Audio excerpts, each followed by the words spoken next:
Hello dear students, welcome to our YouTube channel Career Planet. Myself Surendra Gurwani. We are discussing ray optics and in this lecture we will discuss refraction through curved surface.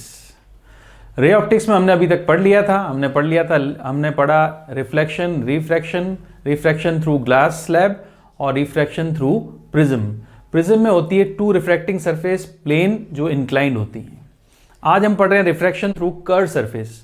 तो curve surface में आप देखो, अगर surface curved होती है तो curve surface का example सबसे पहले आपको पता है वो है लेंस. लेंस में सरफेस कैसी होती है? कर्व्ड. तो कर्व सरफेस से रिफ्रैक्शन हम स्टार्ट कर रहे हैं. तो रिफ्रैक्शन थ्रू कर्व सरफेस, देखो रिफ्रैक्शन फ्रॉम कर्व सरफेस. तो ये है कर्व सरफेस, ये वाली इस तरह से. तो ये सरफेस कर्व होती है, राइट. ये कर्व सरफेस एक है.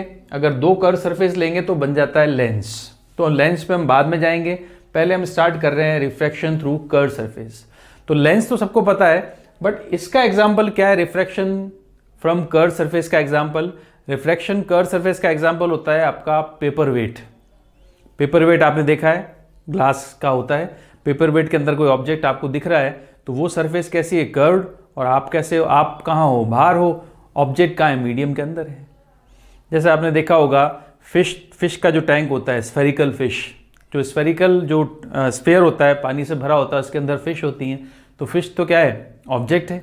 और आप उसकी इमेज को आप देखते हो, उसकी इमेज कहाँ बनेगी? आपकी आइज़ पर. तो ऑब्जेक्ट स्फेयर के अंदर होता है, फिल्ड वाटर, कलरफुल वाटर के अंदर फिश है, और वो ऑब्जेक्ट है, उसकी इमेज बनती है बाहर. तो जब ऑब्जेक्ट फिश है, उसकी इमेज बाहर आके बनती है, तो सरफेस कैसी है? कर्व सरफेस है, राइट. तो कर्व सरफेस होती है. अब कर्व सरफेस देखो आप, कर्व सरफेस दो टाइप की होगी. फर्स्ट आएगी कॉन्वेक्स रिफ्रैक्टिंग सरफेस. तो ये जो कॉन्वेक्स रिफ्रैक्टिंग सरफेस है, आप समझ गए, ये कॉन्वेक्स रिफ्रैक्टिंग सरफेस है फर्स्ट. ठीक है, फर्स्ट तो होती है कॉन्वेक्स रिफ्रैक्टिंग सरफेस. तो सेकंड कौन सी हो जाएगी फिर? तो सेकंड आपकी हो जाएगी, सेकंड सरफेस हो जाती है कॉनकेव रिफ्रैक्टिंग सरफेस. सेकंड आ जाती है concave refracting surface. Concave surface refracting कुछ इस तरह से आएगी, राइट. ये कॉनकेव रिफ्रैक्टिंग सरफेस है. ठीक है, तो दो सरफेस होती हैं, कॉन्वेक्स और कॉनकेव. अब आप देखो इसमें आगे और क्या होगा. ये आएगी आपकी प्रिंसिपल एक्सिस. जैसा कि आपको पता है मिरर में भी लेते हैं, लेंस में भी लेते हैं, वैसे इसमें भी क्या होगी? प्रिंसिपल एक्सिस आएगी. अब प्रिंसिपल एक्सिस के बाद ये जो इसका जो सेंटर होगा, सपोज करें सेंटर यहां पर है, तो ये आएगी radius of curvature. Radius of curvature R लेते हैं हम, रेडियस ऑफ कर्वेचर. ठीक है, अब आप देखो इसमें रेडियस ऑफ कर्वेचर, कॉन्वेक्स और कॉनकेव दो सरफेस आपने पढ़ी. कॉन्वेक्स और कॉनकेव दो सरफेस होती हैं. तो ये कौन सरफेस है? कॉन्वेक्स है, और ये कॉनकेव है. कॉनकेव का सेंटर इधर होगा तो रेडियस ऑफ कर्वेचर इधर आएगी. कॉन्वेक्स का सेंटर कहाँ होगा? प्रिंसिपल एक्सिस पर. कॉन्वेक्स का सेंटर इधर होगा तो रेडियस ऑफ कर्वेचर इधर आएगी. ठीक है, तो डिस्टेंस सारी कहां से मेजर होगी? वही सेंटर पॉइंट. इसको क्या कहते हैं? पोल. इसमें भी क्या आ जाएगा? पोल आ जाएगा. तो इसमें P2C इधर आएगा. P2C है, P2C रेडियस ऑफ कर्वेचर होता है. इसमें भी P2C क्या होगा? रेडियस ऑफ कर्वेचर होता है R. ठीक है, बट जैसा कि आपको पता है रे ऑप्टिक्स में साइन कन्वेंशन का बहुत इंपॉर्टेंट रोल है. तो इसके लिए हम साइन कन्वेंशन लगाएं. मिरर में हमने लगाया था, तो यहां पर भी साइन कन्वेंशन लगाएं. अब साइन कन्वेंशन का एक इंपॉर्टेंट रूल वो क्या है कि रेज की डायरेक्शन में, ये रेज की डायरेक्शन है, रेज ऐसे स्ट्राइक कर रही हैं, तो रेज की डायरेक्शन में अगर कोई डिस्टेंस मेजर करते हो in the direction of rays, तो वो डिस्टेंस पॉजिटिव होती है. और अगर रेज के अपोजिट जाओगे तो डिस्टेंस नेगेटिव होती है. क्लियर है? आपको सबको पता है. तो यहां पर मुझे बताओ, रेज ये सरफेस है, ये एयर है, ग्लास है, रेज ऐसा एंटर कर रही है, rays left to right enter कर रही है ऐसे, तो रेज की डायरेक्शन ही होगी. मगर रेडियस ऑफ कर्वेचर मेजर करने के लिए हम उल्टा जा रहे हैं, P2C ऐसे. तो ये रेडियस ऑफ कर्वेचर आएगी माइनस में. कॉनकेव की रेडियस ऑफ कर्वेचर माइनस में, और कॉन्वेक्स की, ये कॉन्वेक्स है, और कॉन्वेक्स की रेडियस ऑफ कर्वेचर आएगी कॉन्वेक्स की रेडियस ऑफ कर्वेचर आपको मिलेगी प्लस में. कॉन्वेक्स की रेडियस ऑफ कर्वेचर आएगी प्लस R. ठीक है, तो साइन कन्वेंशन खासकर हम बात करें कर्व सरफेस का, तो लेफ्ट साइड में ऑब्जेक्ट की रेज इस तरह से आ रही है, तो रेस की डायरेक्शन में मेजर करोगे, ये रेस की डायरेक्शन में मेजर है तो पॉजिटिव, ये पीसी पॉजिटिव हो गया, ठीक है। तो इधर ही मेजर करोगे तो पॉजिटिव रेस की डायरेक्शन में, और उल्टा मेजर करोगे, अपोजिट मेजर करोगे तो नेगेटिव, ये आपको पता है, ठीक है। तो साइन कन्वेंशन के अकॉर्डिंग हम समझ गए, कॉनकेव होगा तो रेडियस कर्वेचर नेगेटिव, कॉन्वेक्स होगा तो रेडियस ऑफ कर्वेचर पॉजिटिव। अब इसी साइन कन्वेंशन को ध्यान में रखते हुए रिफ्रैक्शन पढ़ते हैं हम कर्व सरफेस का, वो भी कॉन्वेक्स का।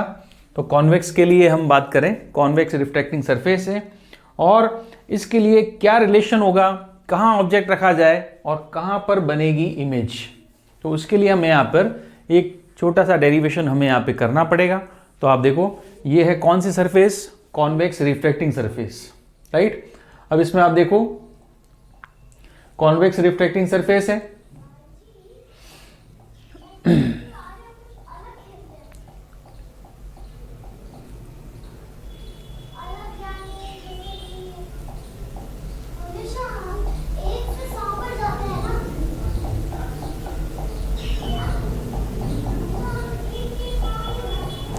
इस सरफेस में ऑब्जेक्ट को कहां रखेंगे, इमेज कहां बनेगी, वो आप देखो।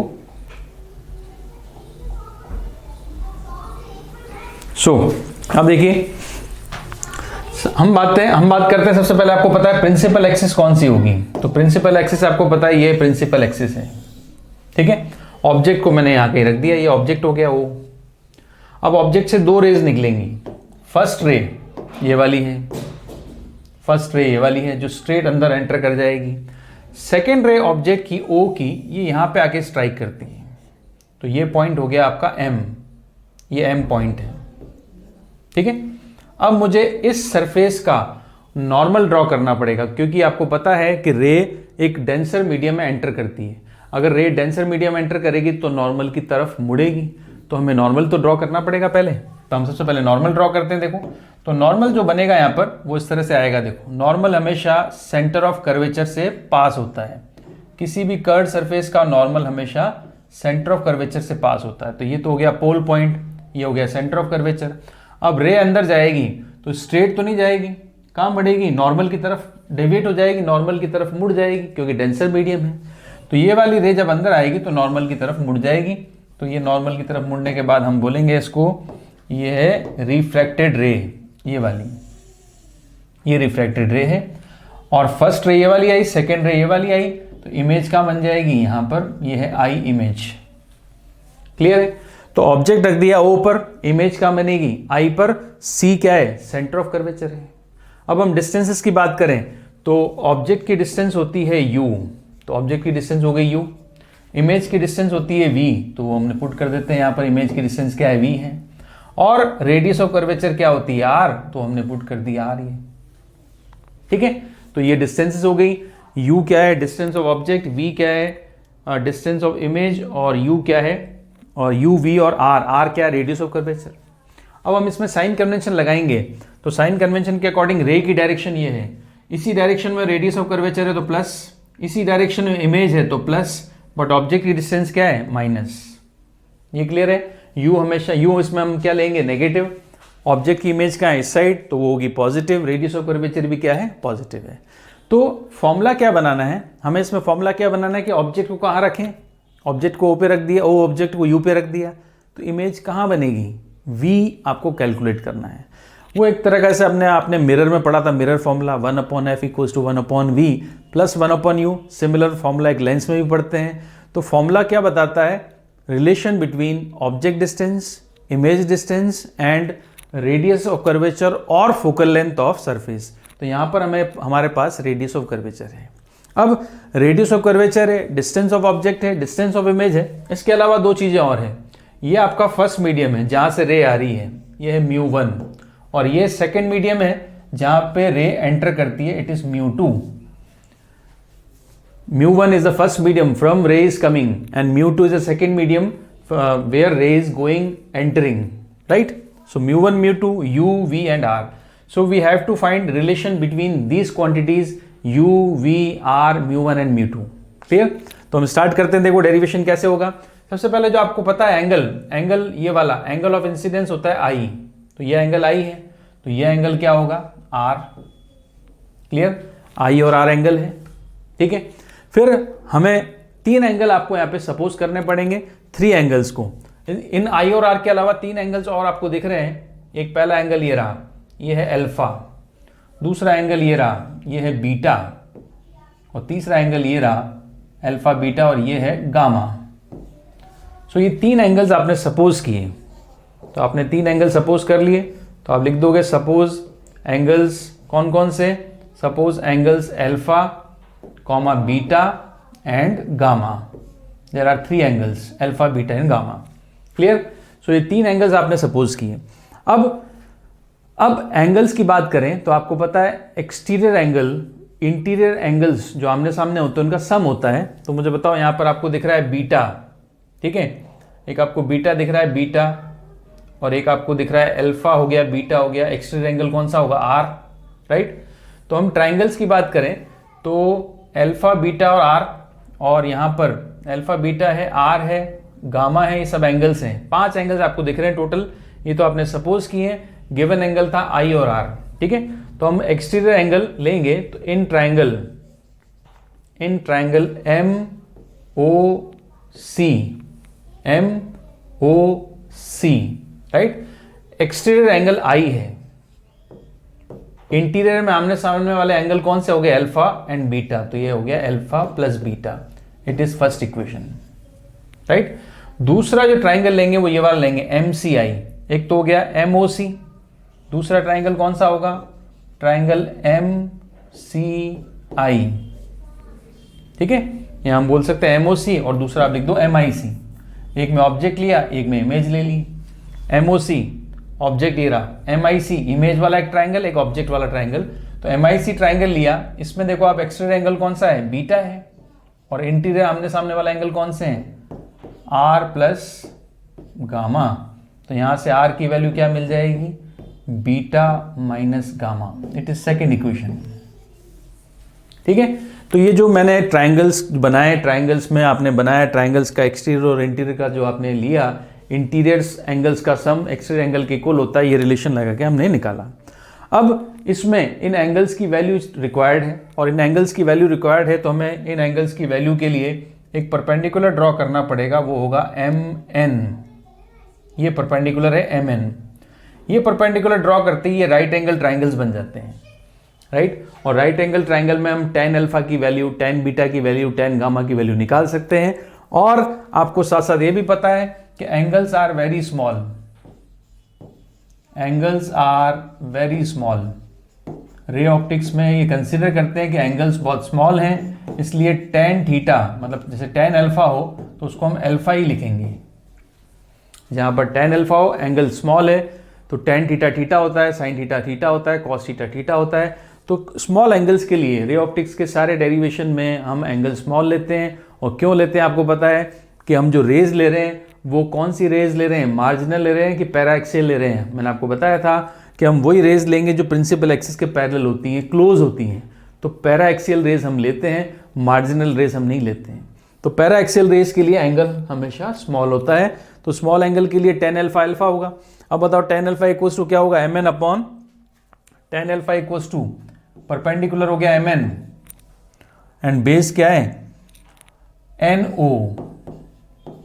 परपेंडिकुलर हो गया M N, perpendicular M N है और बेस क्या है एन ओ। अब उसके साथ साथ एंगल स्मॉल है, इसके साथ साथ हम एक बात और लिखते हैं कि N is very close to P, N is very close to P, क्योंकि एन और पी में ज्यादा डिफरेंस नहीं है। N is very close to P, तो एन की जगह में पी लिख सकता हूं। तो अल्फा की वैल्यू क्या आ गई, अल्फा की वैल्यू आ गई M N upon P O. It is the value of alpha. Similar beta की वैल्यू निकाल सकते हैं, बीटा मतलब tan बीटा। तो tan बीटा का परपेंडिकुलर क्या होगा एम एन, और ये क्या होगा एम एन, और बेस क्या है, बीटा ट्राइंगल का बेस क्या है एन सी, ये आ गया N C. But N C की जगह हम क्या लिखेंगे P C. M N upon N is very close to C, तो क्या आ गया पी सी। अल्फा की वैल्यू मिल गई, बीटा की वैल्यू ये मिल गई, और गामा की वैल्यू मिल जाएगी, वो होगा एम एन अपॉन गामा। कौन से ट्राइंगल का है, ये ट्राइंगल है, राइट एंगल ट्राइंगल देखो ये रहा।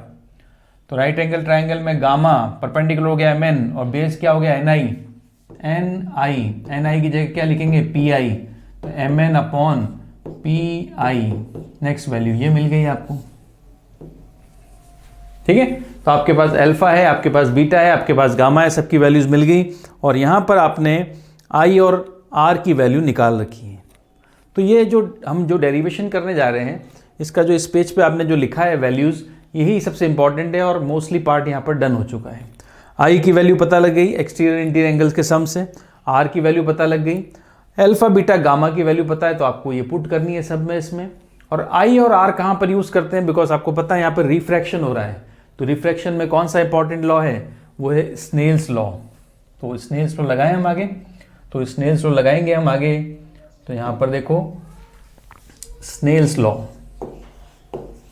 तो स्नेल्स लॉ अगर अप्लाई करते हैं हम तो वो आता है μ1 sin i equals to μ2 sin r। अब आपको पता है जैसे कि एंगल्स आर वेरी स्मॉल, तो हम सीधा सीधा लिख सकते हैं μ1 i equals to μ2 r। i की वैल्यू आप लिख चुके हो क्या है अल्फा प्लस बीटा,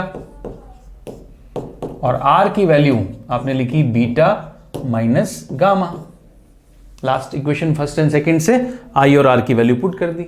अब अल्फा और बीटा की वैल्यू पुट कर देते हैं। देखो अल्फा की वैल्यू क्या थी mn अपॉन po, बीटा की वैल्यू क्या थी mn upon pi, right, equals to μ2। Beta की वैल्यू क्या थी mn अपॉन pi, और गामा की वैल्यू थी mn अपॉन, गामा की वैल्यू हो गई mn अपॉन pi। रुको एक मिनट चेक कर लें गामा की वैल्यू। बीटा की वैल्यू pc थी फिर pi, तो बीटा की वैल्यू के लिए आएगा pc, बीटा की वैल्यू थी mn अपॉन pc, और गामा की वैल्यू थी mn अपॉन pi, और अल्फा की वैल्यू थी mn अपॉन po। ठीक है, ये जो po pi मैं कर रहा हूं, po क्या होता है, po object distance, pi image distance, और pc क्या है रेडियस ऑफ कर्वेचर, राइट। अब आप देखो mn थ्रू आउट कैंसिल हो जाएगा, कॉमन ले लो, इधर से कॉमन ले लो, इधर से कॉमन ले लिया, इधर से भी कॉमन लेके काट दिया, परपेंडिकुलर सब में था, कट गया। अब बताओ यहां पे आएगा μ1 है यहां पर, और po की वैल्यू है माइनस u, प्लस यहां पे भी μ1 आएगा, और pc की वैल्यू है r इक्वल्स टू μ2, यहां पे μ2 आएगा, pc की वैल्यू क्या है r है, माइनस यहां पे भी μ2 आएगा, और pi की वैल्यू क्या है v है। ठीक है, तो ये रिलेशन हमें मिला। अब मैं इस वैल्यू को उधर ले आता हूं, देखो μ2 अपॉन v को, क्योंकि ये माइनस का है वो माइनस का है, माइनस वाले को उधर ले आता हूं, तो मैं लिखूंगा μ2 upon v minus μ1 upon u equals to, ये μ2 ये उधर जाएगा माइनस हो जाएगा, तो μ2 माइनस μ1 अपॉन r लिखेंगे हम। ठीक है, तो ये रिलेशन हमें मिला, और ये रिलेशन है आपका रिफ्रैक्शन फ्रॉम कर्व्ड सरफेस का फॉर्मूला। जिस तरह से मिरर या लेंस फॉर्मूला होता है, वैसे ये formula refraction from curved surface का है। μ2 upon v minus μ1 upon u equals to μ2 minus μ1 upon r। This formula is for refraction from curved surface, right. अब इसमें आपको क्लियर है v क्या है डिस्टेंस ऑफ इमेज, u क्या है डिस्टेंस ऑफ ऑब्जेक्ट, r क्या है रेडियस ऑफ कर्वेचर। मैं एक बार डिटेल लिख देता हूं। देखो v जो हमने लिया, v is a distance of image. Image कहां बनेगी, डायग्राम में शो भी किया था हमने, मैं लिख भी रहा हूं। u क्या है distance of object, distance of object, ठीक है। और r क्या है, r radius of curvature, radius of curvature कौन सी सरफेस की, कर्व्ड सरफेस की। तो कर्व्ड सरफेस की कर्वेचर होती तो रेडियस ऑफ कर्वेचर। इसके अलावा μ1 और μ2 इंपॉर्टेंट है, ये देखो आप, ये सबसे इंपॉर्टेंट है μ1 μ2। तो μ1 क्या होगा, रिफ्रैक्टिव इंडेक्स है, refractive index of medium, refractive index of medium from rays coming, from where rays coming, from where ray is coming, important बात है ये, कंफ्यूजन नहीं होगा अगर मीडियम बदल दूंगा तो। आपको केवल ये ध्यान रखना है म्यू1 उस मीडियम का रिफ्रैक्टिव इंडेक्स रखेंगे जहां से रे आ रही है, जहां से रे आ रही है उसको म्यू1, और जहां रे एंटर कर रही है उस मीडियम का रिफ्रैक्टिव इंडेक्स होगा म्यू2। तो mu two is a refractive index, mu two is refractive index, R I again refractive index है, मीडियम का रिफ्रैक्टिव इंडेक्स है, where rays entering, where rays from, where rays entering या गोइंग लिख सकते हो आप, फ्रॉम रेज, ये तो था फ्रॉम रेज कमिंग, और यहां पर आएगा refractive index of medium where rays going या रेज एंटरिंग, रेज एंटरिंग। ये इंपॉर्टेंट बात है, ध्यान रखना बच्चों, बहुत इंपॉर्टेंट कॉन्सेप्ट है ये वाला, ताकि इसमें म्यू1 म्यू2 में कंफ्यूजन नहीं होता है। फ्रॉम वेयर रेज कमिंग तो म्यू1 है, और रे इज एंटरिंग वो वाला म्यू2 है, ठीक है। अब डेंस और रेयर से मत कंपेयर करना कि हमेशा ऐसा नहीं होता कि रेयर से डेंस में जाएगी, कई बार डेंस से रेयर भी तो जा सकती है ना। अभी न्यूमेरिकल में और क्लियर होगा, हमें पता लग जाएगा कौन सा म्यू2 लेना है, कौन सा म्यू1 लेना है, क्लियर। तो ये एक इंपॉर्टेंट फॉर्मूला आपको मिला, रिफ्रैक्टिव जो रिफ्रैक्शन होगा कहाँ से, कर्व सरफेस से, ठीक है। अब आप देखो नेक्स्ट आगे जाए,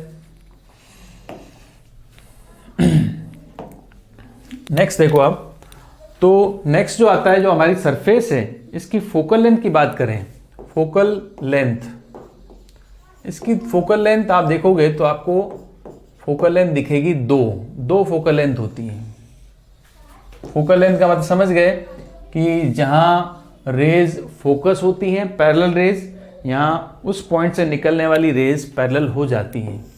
सपोज करें ये पहला मैंने बनाया, पहला डायग्राम, और इसमें आप देखो सपोज करें ऑब्जेक्ट यहां पर है और यहां से निकलने वाली रेज सब पैरेलल हो गई, तो क्या ये फोकस नहीं होगा? है बिल्कुल, ये भी फोकस है आपका, और ये कहलाता है first focus. This is called F1 first focus. और इसका अपोजिट अगर दूसरा ले हम डायग्राम, तो आप देखो सेकंड डायग्राम में हम लेते हैं, इसमें जो सेकंड डायग्राम हम ले, इसमें रेज पैरेलल आती हुई रेज होंगी अगर, तो वो कहाँ पे जाएंगी? फोकस होती हैं फिर वो, तो ये प्रिंसिपल एक्सिस है, ये वाली रेज आ रही है देखो इस तरह से, ये रेज, ये रेज, तो ये इस तरह से फोकस हो रही है देखो इस तरह से। तो this focus is called F2। First focus ये वाला हो गया F1, इसको बोलते हैं फर्स्ट फोकस। F1 क्या होगा? First focus. और ये जो F2 आया इसको बोलते हैं सेकंड फोकस। अब आपको डिफरेंस समझ में आ रहा है क्या है? फर्स्ट फोकस क्या होगा? एक ऐसा पॉइंट जहां पर रखे हुए ऑब्जेक्ट की रेज आफ्टर रिफ्रैक्शन पैरेलल हो जाती है, और सेकंड फोकस वो होगा जिस पॉइंट पर पैरेलल रेज कलेक्ट होती हैं, कन्वर्ज होती हैं और फोकस होती हैं। तो फोकस जो रेज को फोकस कर रहा है, रेज पैरेलल रेज को फोकस करेगा, वो है सेकंड फोकस। और अगर ये जो पॉइंट है जिस पे ऑब्जेक्ट रखा है, इससे निकलने वाली रेज पैरेलल हो जाएंगी, तो ये हो जाएगा फर्स्ट फोकस। तो आपको ऐसा पता है दोनों में से इंपॉर्टेंट या जो प्रिंसिपल फोकस हम कहेंगे वो कौन सा होगा? वो होगा सेकंड फोकस। इसी को हम प्रिंसिपल फोकस कह सकते हैं, प्रिंसिपल फोकस, ठीक है। तो ये प्रिंसिपल फोकस कहलाता है, क्योंकि इंपॉर्टेंट यही है, मेन यही है, इंपॉर्टेंट यही है, ठीक है। तो दो तरह के फोकस हो गए, प्राइमरी फोकस हो गया, सेकंड आपका प्रिंसिपल फोकस हो गया, क्लियर। अब अगर बात करें इन दोनों के फोकल लेंथ की, फोकल लेंथ की अगर बात करें कि जो फोकल लेंथ आई है हमारे पास, वो कैसे रिलेट करें। इसकी फोकल लेंथ सपोज करें ऐसे F1 है, और इसकी फोकल लेंथ सपोज कर लो आप यहां से लेकर यहां तक की F2 है। F1 फोकल लेंथ है, F2 फोकल लेंथ। F1 के लिए रिफ्रैक्टिव इंडेक्स F1 का एयर में तो म्यू1, और ये म्यू2 हो गया, ये म्यू2 हो गया। इसमें भी देखो म्यू1 है और ये म्यू2 हो गया। तो अगर आप ध्यान से देखो दो मीडियम है, प्राइमरी फोकस या फर्स्ट फोकस जो है ये फर्स्ट मीडियम में है, जबकि सेकंड फोकस जो है वो आपका सेकंड मीडियम में है, क्लियर। अब मैं दोनों पर आपका ये फॉर्मूला लगाता हूं। फॉर्मूला आपको पता है क्या है? फॉर्मूला है mu two upon V minus μ1 upon U equals to μ2 minus μ1 upon R. R दोनों का सेम ले रहा हूं मैं, रेडियस ऑफ कर्वेचर दोनों का सेम है। ठीक है, अब आपको समझ में आएगा। देखो 1 और 2 का चक्कर जो मैंने आपको बताया था, रे इज कमिंग, रे इज गोइंग, देखना ध्यान से। इसमें सेकेंड मीडियम μ2 है, क्लियर है, μ2 है, मगर इमेज कहाँ बन रही है, पैरेलल रेस, मतलब इमेज कहाँ बनेगी, इनफाइनाइट पर। फिर माइनस μ1, ठीक है, μ1 से आ रही है, फर्स्ट से आ रही है, और u क्या होगा, f1 होगा ना। इसमें ऑब्जेक्ट कहाँ रखोगे, फोकस पर, तभी तो इमेज कहाँ बनेगी, इनफाइनाइट पर। ऑब्जेक्ट को फोकस पर रखते हैं, इमेज कहाँ बनती है, इनफाइनाइट पर। तो ये आ गया μ2 माइनस μ1 अपॉन आर। ठीक है, ये हो गई आपकी फर्स्ट इक्वेशन, इसको बोलते हैं first equation for first case. अब ये आपका सेकंड केस है। ठीक है, सेकंड केस में आ जाते हैं। सेकंड फोकस की बात करें, प्रिंसिपल फोकस की। अब मुझे ये फॉर्मूला वापस यहाँ लगाना है, यही फॉर्मूला मुझे वापस लगाना है इस पर। अब बताओ रेस कहाँ से आ रही है, वही 1 से कहाँ जा रही है, 2 पर। ठीक है, तो 2 पर आ जाएगा μ2, और इमेज बन रही है f2 पर। ठीक है, पहले इमेज कहाँ बन रही थी, इनफाइनाइट पर, अब इमेज बनेगी f2 पर। तो ऑब्जेक्ट कहाँ है, ऑब्जेक्ट आपका है इनफाइनाइट पर, तो u की जगह मैं रख दूंगा इनफाइनाइट। तो यहाँ आ जाएगा μ2 माइनस μ1 अपॉन r। ठीक है, तो 1 2 का इनिशिएट हमने किया, थोड़ा बहुत आपको पता लगता है कि 1 2 कहाँ है।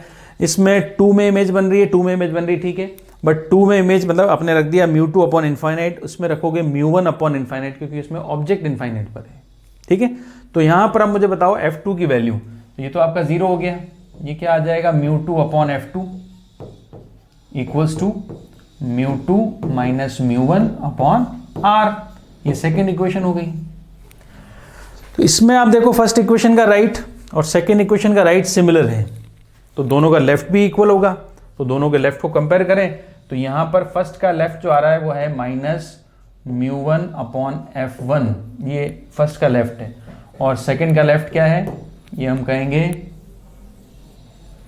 μ2 अपॉन f2, ये रिलेशन मिला हमें।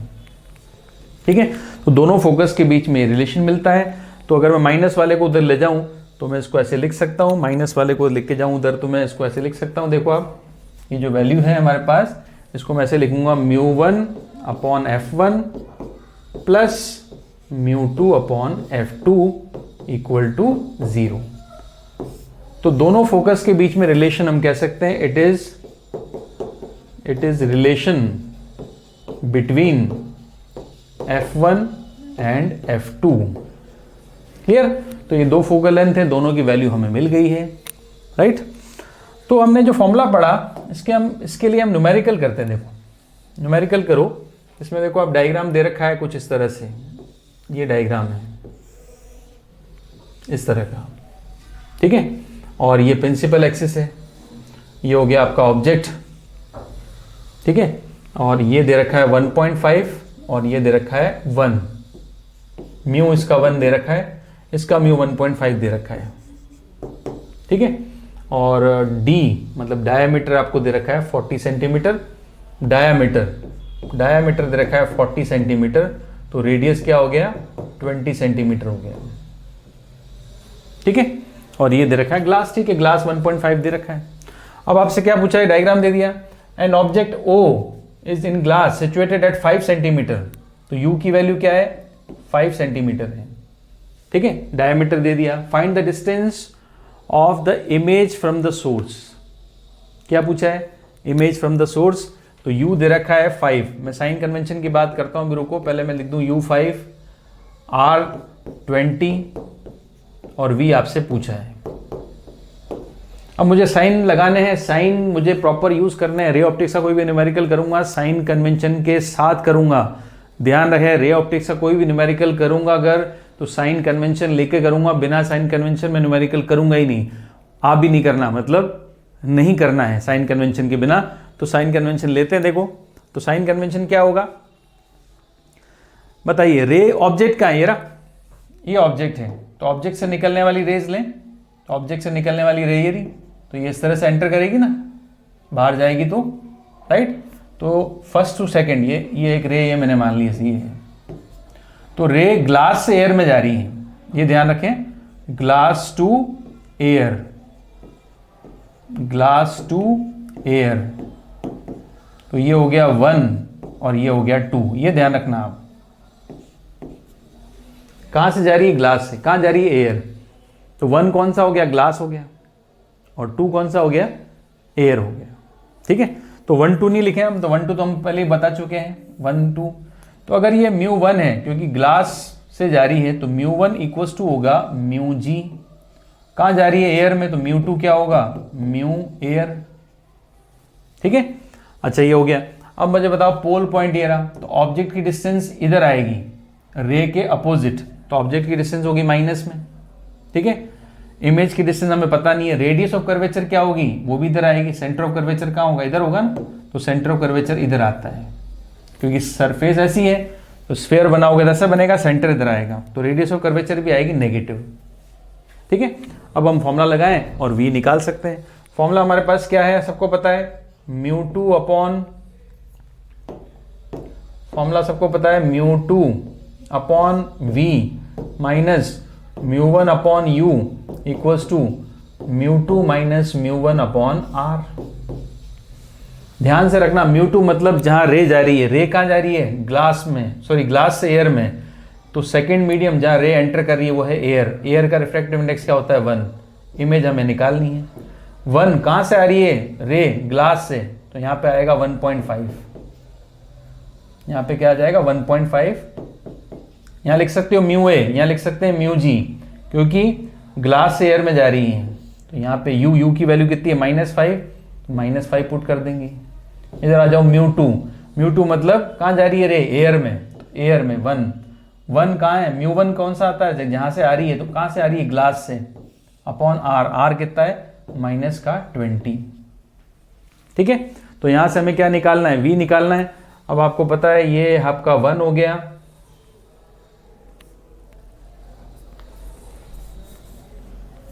वन अपॉन वी, ये आपका प्लस हो गया, देखो 1 अपॉन वी प्लस ये 1.5 अपॉन 5 लिखा हुआ है, तो 1, ये तो प्लस हो गया, ये आपका प्लस हो जाएगा।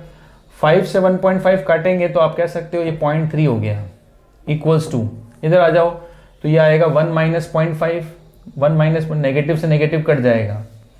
अब 1 माइनस 1.5 है तो 0.5 अपॉन 20 मतलब ये आ जाएगा 1 अपॉन 40, क्योंकि यहाँ पे बचेगा 0.5 अपॉन 20, तो क्या हो जाएगा 0.5 मतलब हाफ होता है, तो 1 अपॉन 40। तो 1 अपॉन वी की वैल्यू निकालनी है, तो मैं 0.3 को क्या लिख सकता हूँ, देखो 0.3 को मैं ऐसे लिखूँ, कैलकुलेशन करनी है ना आपको, तो कैलकुलेशन के लिए मैं 0.3 को लिखूंगा 3 अपॉन 10, और ये आ गया 1 अपॉन 40। अब हमें क्या निकालना है, v निकालना है।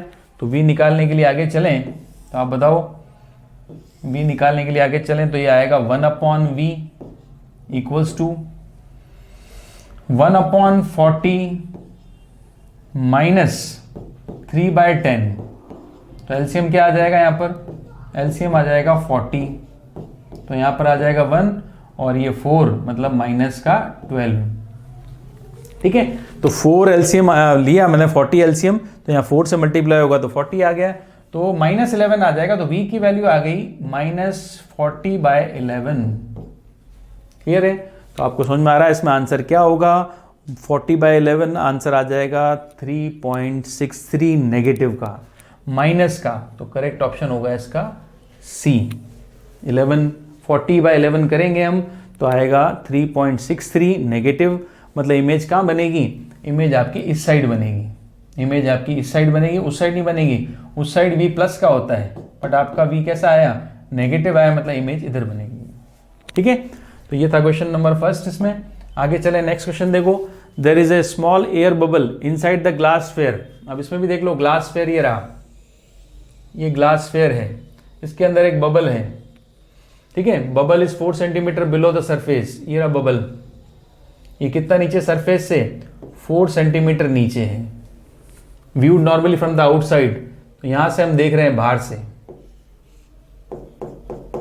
ठीक है, बाहर से देख रहे हैं the apparent depth of the bubble.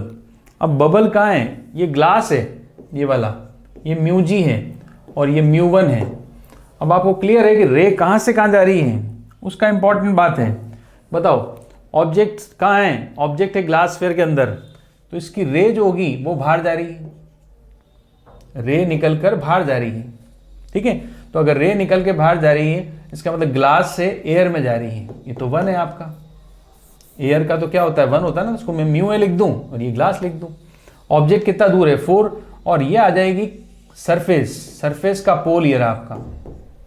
ठीक है, तो सरफेस का पोल ये रहा, रे के जाने की डायरेक्शन ये रही। तो सबसे पहले पीओ बताओ, ऑब्जेक्ट की डिस्टेंस क्या है, ऑब्जेक्ट पीओ है नीचे की तरफ, तो आएगा -4 सेंटीमीटर। इमेज तो हमें निकालनी है, -4 मतलब पीओ मतलब क्या होता है, पीओ मतलब हो गया आपका यू, पीओ मतलब यू हो गया। इमेज हमें निकालनी है। अब बताओ रेडियस ऑफ कर्वेचर क्या दे रखा है, रेडियस ऑफ कर्वेचर, रेडियस दे रखा है 10 सेंटीमीटर, तो रेडियस ऑफ कर्वेचर होता है पीसी, तो पीसी भी कहाँ आएगा, इधर आएगा, तो ये आ जाएगा -10 सेंटीमीटर। ठीक है, अब मुझे वापस क्लियर करो कि रे कहाँ से कहाँ जा रही है, ग्लास टू एयर, रे जा रही है ग्लास टू एयर, तो ग्लास मतलब म्यूजी, म्यूजी मतलब 1.5, तो ग्लास टू एयर मतलब μ1 की वैल्यू तो है 1.5, कहाँ जा रही है एयर में, तो μ2 की वैल्यू होगी 1, क्या होगी μ2 की वैल्यू 1। ठीक है, अब आप फॉर्मूला लगा लें। फॉर्मूला क्या है हमारे पास, μ2/v minus μ1/u equals to μ2 minus μ1/r। Value put कर दें, μ2 कौन सा कहाँ जा रही है रे, एयर में, तो यहाँ आएगा 1/v, कहाँ से आ रही है ग्लास से, तो 1.5, u कितना है -4 इक्वल्स टू μ2 माइनस μ1, μ2 कितना है 1 माइनस 1.5, और रेडियस ऑफ कर्वेचर कितना हो गया इसका, रेडियस ऑफ कर्वेचर दे रखा है आपको 10 सेंटीमीटर, जो आपका माइनस में है, तो ये आएगा -10। ठीक है, तो अब अगर आप इक्वेशन देखो तो उसको सॉल्व कर सकते हैं हम। ये क्या आ जाएगा 1/v, इसको सॉल्व करें प्लस हो गया, प्लस का आ जाएगा 15/40 इक्वल टू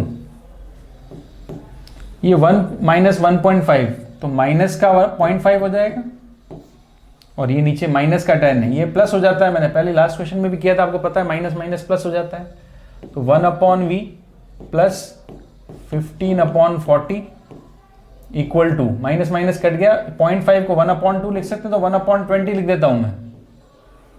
ठीक है, तो आपको 1/v चाहिए, मतलब v चाहिए हमें, तो v कैसे निकलेगा 1/20, ये माइनस कर दो उधर जाके, तो 15/40, एलसीएम क्या आ जाएगा, एलसीएम आ जाएगा 40, ये 40 एलसीएम ले लिया मैंने।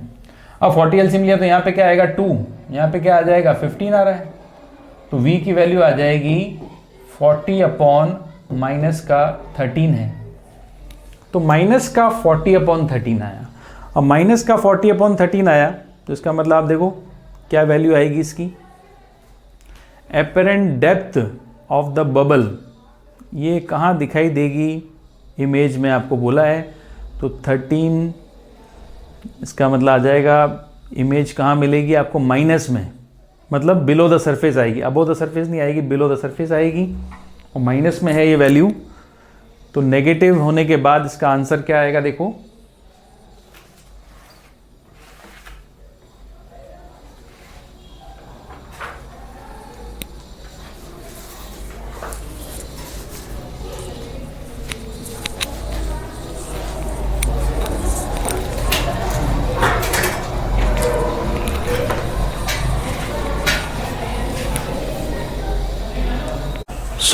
फिर इसमें आपकी इमेज का जो आंसर आया v इक्वल्स टू, इमेज के लिए जो आंसर मिला हमें वो क्या मिला देखो, v equals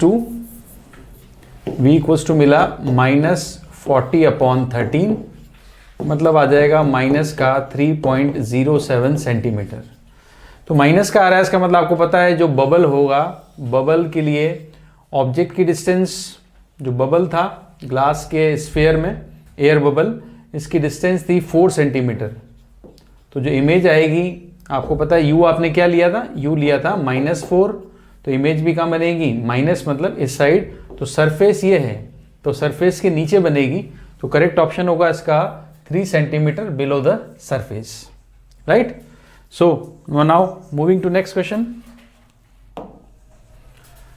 calculate the value of refractive index mu for the given situation. अब गिवन सिचुएशन क्या है, देखो ये है आपका, इसमें एक ग्लास मीडियम का बबल, यहाँ पर से आ रही है पैरेलल रेज, और ये पैरेलल रेज जो है ये मीट करेंगी कहाँ पर, इस जगह पर। तो ये आपको गिवन सिचुएशन दे रखी है, रिफ्रैक्टिव इंडेक्स दे रखा है म्यू, ठीक है। तो आपको बोला है इस म्यू की वैल्यू कैलकुलेट करनी है, ये इस म्यू की वैल्यू क्या होगी। तो आप देखो भाई कौन सा क्वेश्चन है, सरफेस कैसी है आपकी, कर्व सरफेस है। कर्व सरफेस के लिए फॉर्मूला क्या लगाते हैं, μ2 upon V minus μ1 upon U equals to μ2 minus μ1 upon R, right. तो क्या आप देखो इसमें रेडियस आपको गिवन है, तो रेडियस की वैल्यू इसमें आपको दे रखी है, रेडियस की वैल्यू म्यू, रेडियस इसमें गिवन नहीं है, बस एयर मीडियम दे रखा है, मीडियम तो है यहाँ पे म्यू, और बाहर क्या है, एयर है, आउटसाइड एयर है। तो सेकंड मीडियम क्या हुआ, म्यू, जहाँ रे जा रही है। v क्या होगा बताओ, सपोज ये स्फेयर है और इसकी रेडियस r सपोज कर लें, तो v डिस्टेंस ऑफ इमेज वो क्या होगी, डिस्टेंस ऑफ इमेज हो जाएगी 2r। आप देख रहे हो डायग्राम, डायग्राम के अकॉर्डिंग हम कह सकते हैं कि u क्या है, u है माइनस इन्फिनिटी, तो इमेज कहाँ बनेगी, इमेज बनेगी डायमीटर पे मीन्स 2r पर, प्लस का 2r, राइट। तो v तो मैंने पुट कर दिया प्लस का 2r, माइनस 1 मीडियम एयर है तो 1 हो गया, और u की वैल्यू मैं क्या रखूंगा, माइनस का इनफाइनाइट इक्वल्स टू μ2 मतलब म्यू माइनस 1 और r आ गया, राइट। तो हम इसको सॉल्व करें तो इन 1 अपॉन इनफाइनाइट ये वाला पार्ट तो 0 हो जाएगा आपका। तो हमारे पास जो वैल्यू मिली उसको वैल्यू कुछ इस तरह से मिलती है, आ जाएगा mu upon 2r equals to mu minus 1 upon r। तो r से r कैंसिल हुआ, तो यहाँ पे मल्टीप्लाई कर दें, म्यू इक्वल्स टू आ जाएगा 2 म्यू माइनस 2। हमें क्या निकालना है, हमें क्या कैलकुलेट करना है, म्यू। तो यहाँ से हम म्यू निकालेंगे, 2 इधर ले आएंगे, 2 यहाँ पे आ गया, और 2 म्यू माइनस म्यू तो होता है म्यू, तो म्यू इक्वल्स टू आ गया 2। तो यहाँ पर इस मीडियम का जो रिफ्रैक्टिव इंडेक्स है इन दिस सिचुएशन वो आएगा 2। तो करेक्ट ऑप्शन हो गया इसका बी। क्लियर। तो ये था रिफ्रैक्शन फ्रॉम कर्व सरफेस का लास्ट न्यूमेरिकल आज का। तो कर्व सरफेस का रिफ्रैक्शन हम पहले पढ़ते हैं बिकॉज हमें आगे जाके लेंस पढ़ना है, तो लेंस के लिए कर्व सरफेस का पढ़ना पहले जरूरी है। तो आज के लेक्चर में इतना ही, हमने पढ़ा रिफ्रैक्शन फ्रॉम कर्व सरफेस, इसका एक इंपॉर्टेंट फॉर्मूला जिसको हमने डिराइव भी किया, उस पर बेस्ड न्यूमेरिकल किए। अब इसी फॉर्मूले को, इसी कॉन्सेप्ट को यूज़ करते हुए कंटिन्यू करेंगे नेक्स्ट लेक्चर में, वो लेक्चर है लेंस का, right. So till then goodbye, take care.